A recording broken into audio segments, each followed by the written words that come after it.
మొదట చూసిన touring cinema, మొదట మొక్కిన దేవుని ప్రతిమ, రేగు పళ్ళకై పట్టిన కుస్తీ, రాగి చెంబుతో చేసిన ఇస్త్రీ, కోతి కొమ్మలో బెణికిన కాలు, మేక పొదుగులో తాగిన పాలు,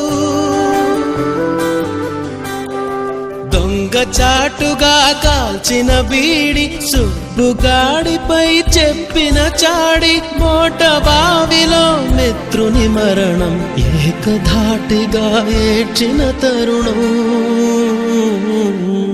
గుర్తుకొస్తున్నాయి, గుర్తుకొస్తున్నాయి.